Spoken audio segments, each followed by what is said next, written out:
My name's Polly Ho-Yen. I'm the author of Boy in the Tower, Where Monsters Lie, and I've come from Bristol today.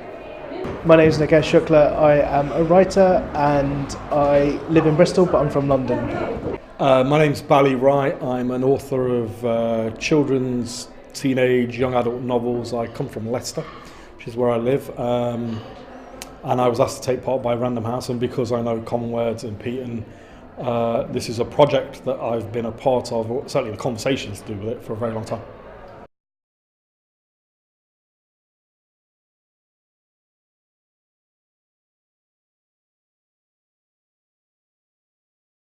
Well, it's been brilliant. I think it's been about connecting writers together and just to have that and to kind of really bridge the gap, I suppose, between the publishing world and everything that's happening and the writers who are, who are going to be part of that world. They're going to be the next voices. So it's exciting. So it just feels like we're kind of, through this event, hopefully there's going to be the next sort of lot of voices that are kind of coming up, which is brilliant.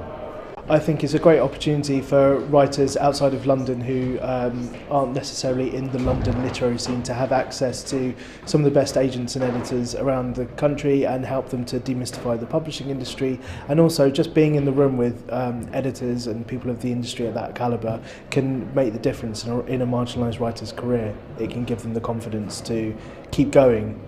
Just the fact that it's practical. The idea is, for years and years and years, we've been having conversations, right, about bringing more diverse writers to the fore, and the people that sign the checks, the people that pay the money, are never involved. So it's essentially just a shouting match, and we all get depressed, and we all go to the pub or whatever we do to relax, and then we do it again, and we get depressed again. This one is different because it's a practical project. There are steps that can be taken. So some of these writers that are a part of this process are going to be taken on and be given the opportunity to have their book out there, have their voice out there, and to have the support of the biggest publisher that we have. So it's a very welcome, practical project. I think what I love about Right Now is the fact that it is providing the tools for people and giving advice to people who want to write and voices that are underrepresented in the publishing world, and it's kind of giving that opportunity for those unheard voices and underrepresented voices to be heard.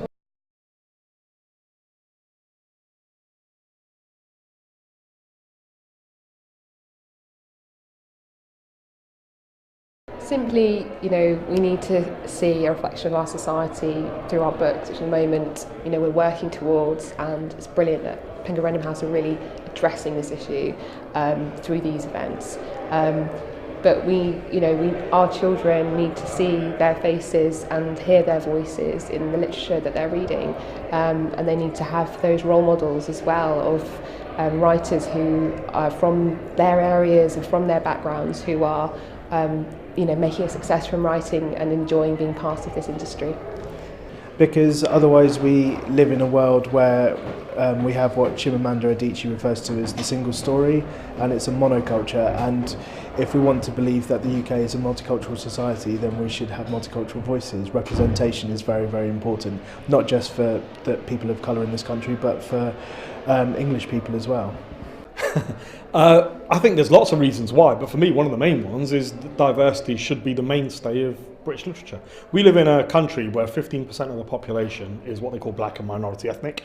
We live in a country where roughly 40% of the population, the poorest 40%, live on something like 8% of the country's wealth. So we have a lot of poverty in cities like Manchester, Leicester, and those voices aren't there. We're not hearing the voices of ordinary, everyday people. We've just had this horrendous Brexit vote, and all the people that voted to leave are all being crucified as racists and this, that, and the other. Most of them aren't racist, they just hate politicians, and we don't have their voices. We don't know what those people are thinking. All we do is get an imposition of this is what people in Manchester think, right? Or this is what people in Birmingham think. It's about time those people had their voices in literature so that we actually get to hear their stories and we get to empathise with their worldview rather than just a white middle class worldview, which is what we generally tend to get.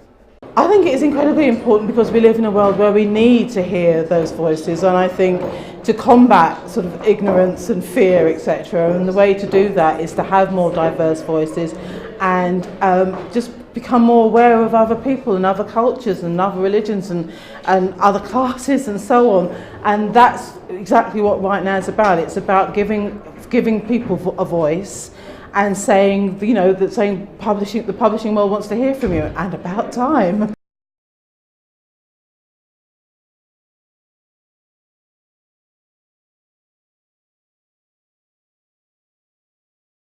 Oh, I love it. I've just spent all day saying, tell me about your book, and then just sort of just being transported to different worlds, and everyone is, you know, everyone is so original, and it's always a treat, I think, for writers to get together and to share what they're working on, because so often you're just by yourselves, and yeah, it's been like a bit like a kind of sweet shop experience for me, just to hear what everyone's been working on and what they're passionate about. I love coming to Manchester. I did Bad Language at Manchester and in Manchester, and I did the Manchester Literature Festival, and they're both amazing spaces for writers, and the crowds are really supportive and excited, and it's just a really warm experience, and there's been some great writers who've come out of Manchester as well. What do I think? I've had very little chance, to be honest, to hear much about the writing. They've been so engaged, the writers upstairs, with doing the little bits and bobs, you know, the sort of warm-up, and they've got so many questions. But the little bits that I've heard, it's like the writers I met in Birmingham, the last one of these I did. There's lots of great ideas, there's lots of enthusiasm, there's a lot of passion.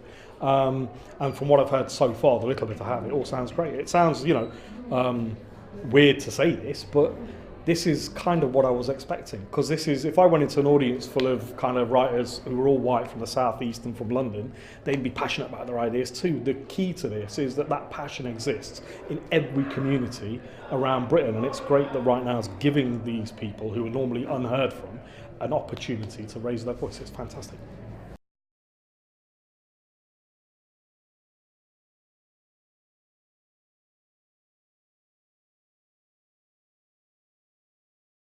Well, I'm just going to rip off Malorie Blackman, and I'm sure she sort of said, just don't give up, which is what we keep hearing over and over again, whether it's with your edit, whether it's whether you need to start a new project and become more confident in it perhaps, or whether it's just sending it out to another publisher, another agent. But if you believe in your writing and you love your story and you believe in it and you're excited by it and you enjoy it and you want to be heard, then just persevere.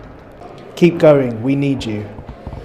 The biggest piece of advice I can give aspiring writers on a placement like this, on a project like this, is to be as, how can I put this? You've got to be aware of what the business is about. You've got to be open to the idea that the way you think publishing might be, the way you dreamt it would be, is completely wrong.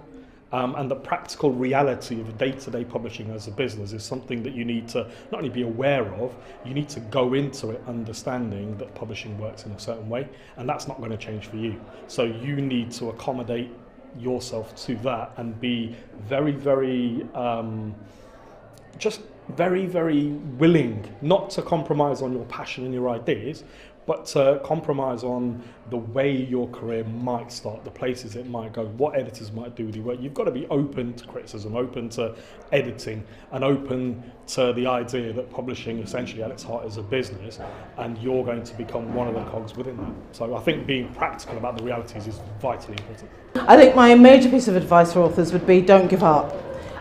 You have a voice, use it. Your voice is unique. Don't be afraid to have your own style and write your own stories, and don't take no for an answer. Don't give up.